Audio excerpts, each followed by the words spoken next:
এক ভ্যানওয়ালা মমিন সিং বাড়ি, বলেন বাইক বাড়ি কই? মমিন সিং বাড়ি ভ্যানওয়ালা। আচ্ছা বলেন যে ভ্যান চালায় সে কি বড় লোক? কথা কয় না। বেশি ধনাঢ্য ব্যক্তি? বেশি ধনাঢ্য ব্যক্তি কি ভ্যান চালায়? ধনাঢ্য ব্যক্তি কি রিক্সা চালায়? ভ্যান চালক বউয়ের নামে কিস্তি উঠাইয়া গোটা ভ্যানকে আর্জেন্টিনার পতাকা করছে। তার লুঙ্গিটা আর্জেন্টিনার পতাকা দিয়ে বানাইছে, গেঞ্জি আর্জেন্টিনা, লুঙ্গির নিচে জানিয়ে যে এটা কি করছে আল্লাহ ভালো জানে। চিন্তা করেন কত ভক্ত। বলেন তারে কি চিনে মেসি? তারে চিনে আর্জেন্টিনার লোক?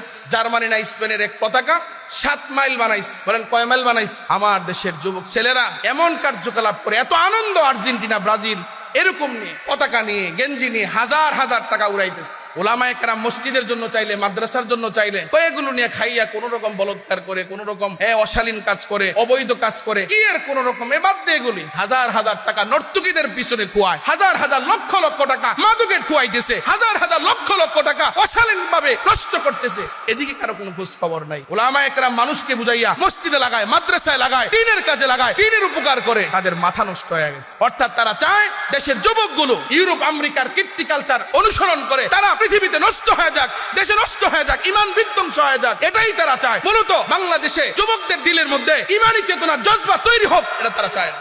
এই জন্য যারা মাদ্রাসা বিরোধী, উলামায়ে কেরাম বিরোধী, কুরআন বিরোধী, আল্লাহ তাদেরকে হেদায়েত দান করুন, আল্লাহ তাদেরকে সঠিক বুঝ দান করুন। প্রিয় ভাইয়েরা আমার, তো আপনাদের কাছে আমার আরজি হলো সন্তানদের প্রতি একটু খেয়াল করুন। মক্তবে মুয়াজ্জিন সাহেব 5 জন 7 জন মাঝে মধ্যে আসে না। ফজরের নামাজ আপনার 4:40-এ, আর মক্তবে ছাত্র আসে 5-7 জন 6টায়। বলেন আপনারা যারা আছেন ছোটবেলায় মক্তবে পড়ছেন নি? পড়ছেন না মনে হয়। মক্তব চলে কখন? ফজরের সাথে সাথে না 7টায়? ফজরের লগে লগে না, ফজরের সাথে সাথে মুক্তব হয় না?